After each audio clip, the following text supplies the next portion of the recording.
Alors ça, c'est une super question. Comment est né le SESH, le système d'élévation de conscience Horus?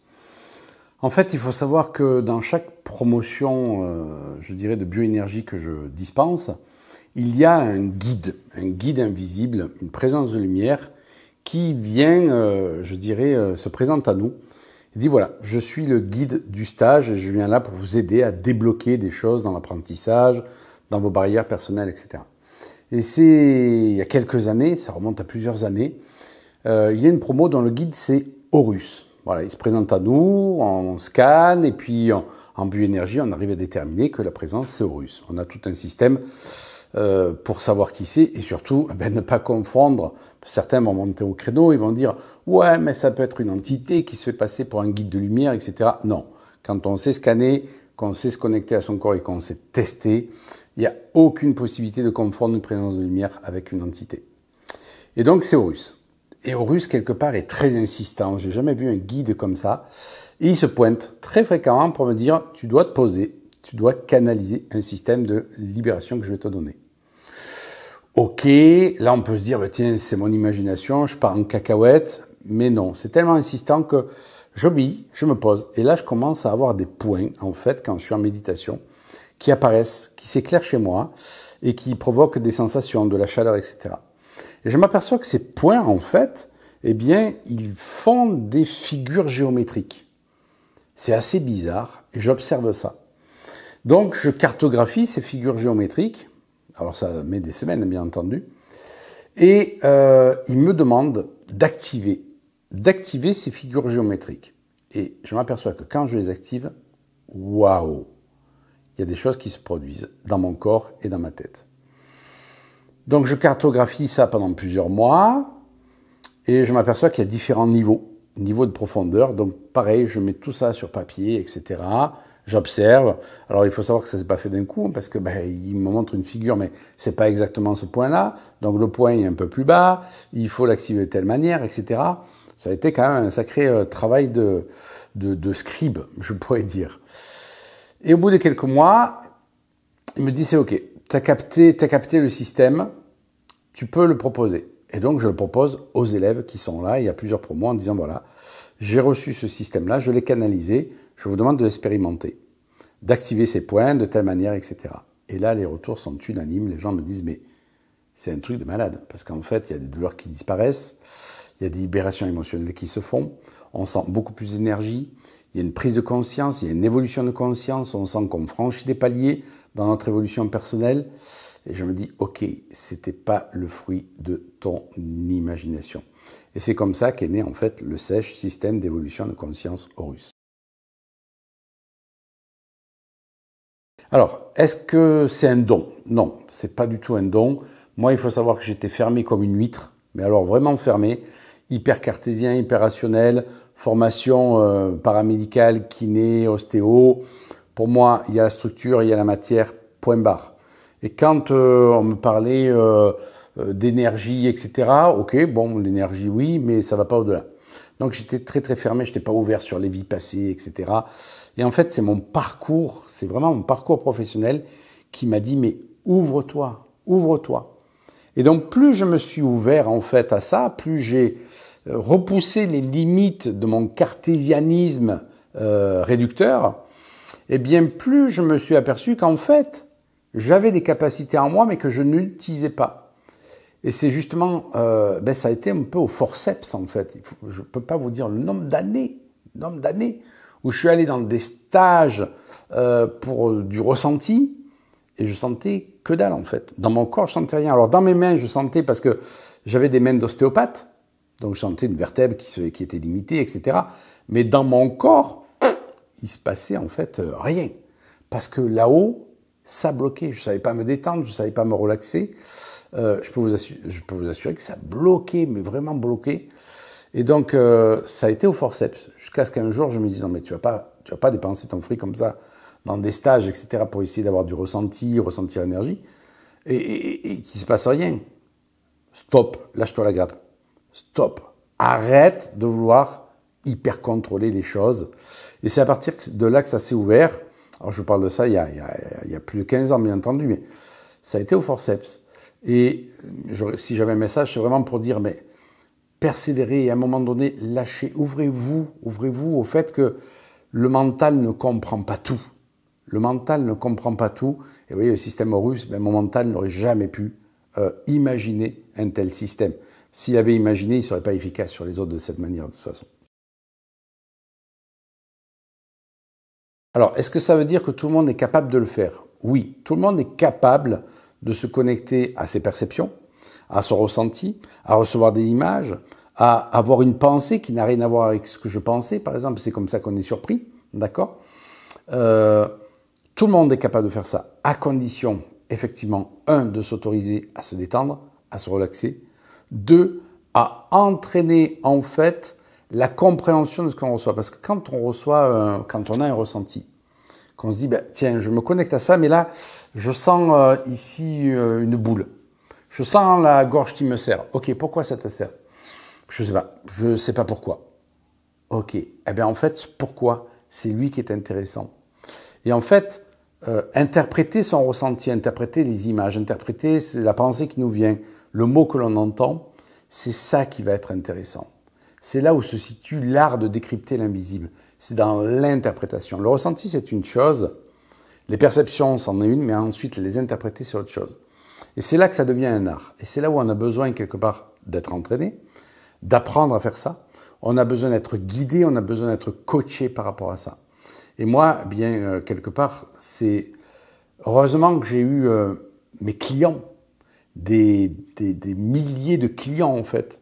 Ça a été eux, mes enseignants. Si j'avais pas eu mes clients, j'aurais pas pu exploiter mes perceptions extrasensorielles parce que j'avais rencontré aucune formation qui faisait ça à l'époque. Je parle de ça il y a plus de 15 ans. Et donc, ça a été mes clients et je les remercie parce que quand je disais à mes clients, quand je me connecte à vous, vous voyez, par rapport à cette séance de kinésiologie que je suis en train de faire ou d'ostéopathie, quand je me connecte à votre bassin, en fait, il me vient une sensation d'oppression ici, là, et quelque part, quand je me connecte à ça, c'est comme si ça me disait la famille. Il se passe un truc dans votre famille. Ah bah ouais, là, on est en train de se séparer. Je vous assure que mon fils, il m'en veut, mais il m'en veut. Ok, donc, alors attends.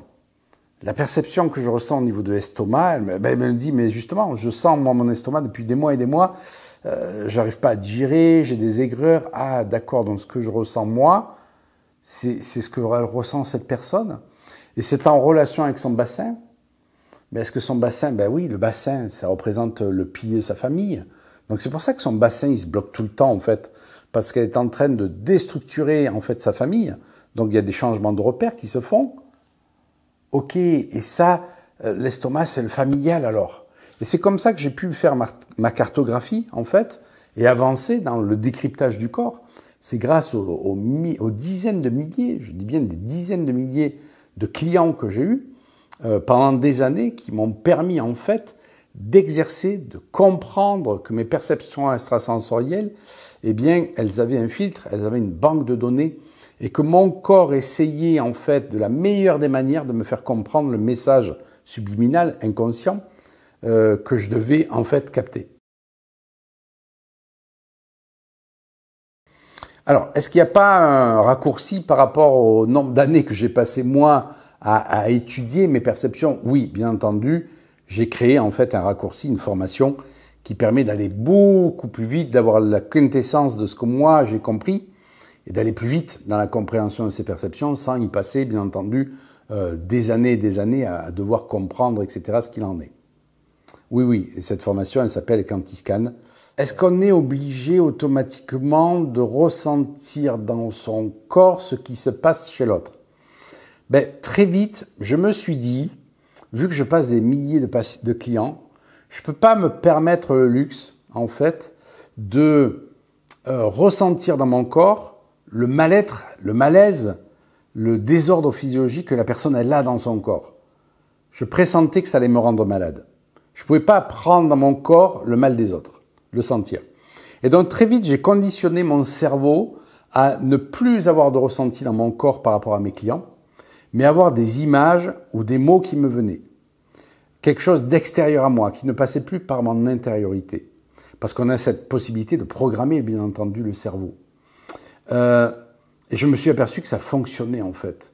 Que j'avais plus ce mal-être au niveau du plexus, du dos, de la gorge, que je recevais un mot, que j'avais une idée, que j'avais une image.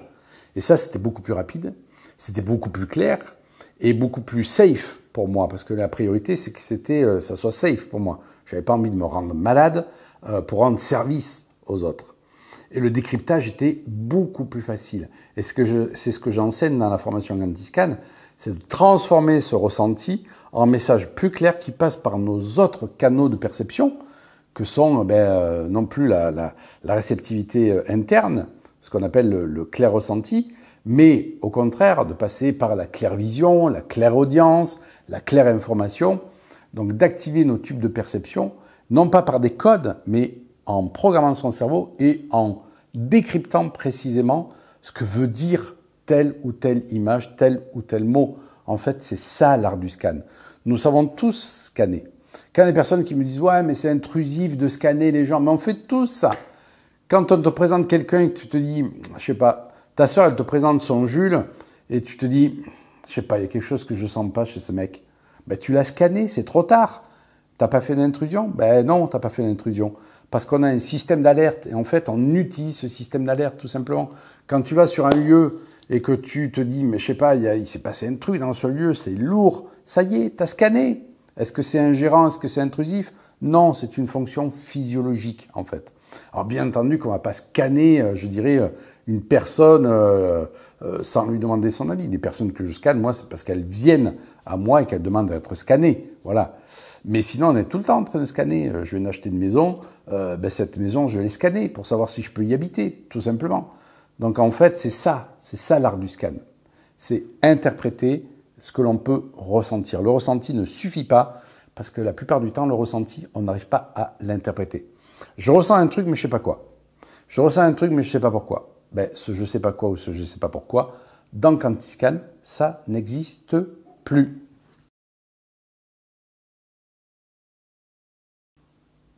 Alors, le meilleur conseil que je pourrais donner à une personne qui voudrait effectivement exploiter, booster, entraîner ses perceptions extrasensorielles, c'est d'y aller. Tout simplement, d'arrêter de se poser mille et une questions. On sait très bien que l'ego, il n'aime pas sortir de sa zone de confort.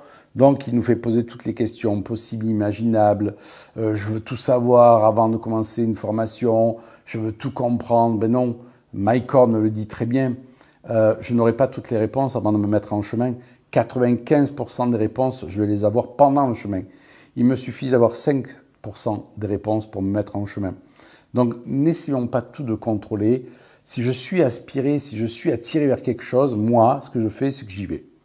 Et je regarde vers où ça me mène et je prends, en fait, je dirais, les conclusions, les réponses pendant le chemin. J'essaye pas de tout avoir parce que sinon, on se met jamais en chemin. Et l'intuition, quelque part, c'est ça. C'est je dois suivre mon intuition.